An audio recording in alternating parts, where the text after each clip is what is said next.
आज 14 अप्रैल 2026 डॉक्टर बाबा साहेब अम्बेडकर जयंती के पावन अवसर पर पाथरी शहर में बड़ी श्रद्धा और सम्मान के साथ डॉक्टर भीमराव रामजी अम्बेडकर की प्रतिमा पर माल्यार्पण कर अभिवादन किया गया।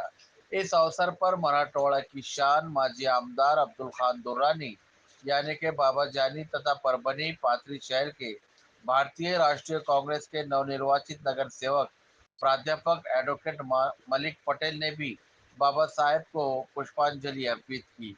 उन्होंने इस गौरवपूर्ण अवसर पर देशवासियों एवं पाथरी के सभी नागरिकों को हार्दिक शुभकामनाएं देते हुए कहा कि बाबा साहेब का जीवन हमें समानता, न्याय और शिक्षा के मार्ग पर चलने की प्रेरणा देता है। ये न केवल उनके जन्म का उत्सव है बल्कि उनके विचारों को अपनाकर समाज में एकता और समरसता बनाए रखने का संकल्प लेने का भी दिन है। 14 एप्रिल 1891 रोजी माहू मध्य प्रदेश इथे महामानव डॉक्टर बाबासाहेब आंबेडकरांचा जन्म झालेला आहे। आज 135व्या जयंतीनिमित्त मी सर्वांना हार्दिक शुभेच्छा देतो। कारण डॉक्टर बाबासाहेब आंबेडकरांनी आपल्याला जे संविधान दिलेलं आहे त्या संविधानामुळे आज आपण इथे आहोत।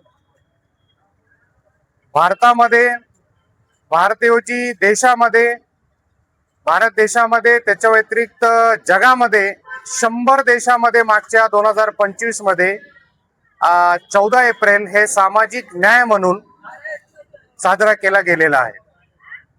आमचे नेते माननीय आमदार बाबाजानी दुरानी साहेब आणि देशाचे नेते राहुल गांधी साहेब हे कॉन्स्टिट्यूशन घेऊन संविधान घेऊन पूर्ण भारतामध्ये फिरत आहे। लोकांना न्याय देण्याचा काम, बेरोजगारी आणि जे महंगाई आहे त्याच्या विरोधात राहुल गांधी साहेब हे लढत आहे। हे फक्त कशामुळे शक्य झालेलं आहे? ते फक्त आणि फक्त संविधानामुळे शक्य झालेलं आहे। ते मी सर्वांना या जयंतीनिमित्त अभिनंदन करतो आणि डॉक्टर बाबासाहेब आंबेडकरांमुळे आपण इथे आहोत जसं मी मागे सांगितलेलं आहे। धन्यवाद।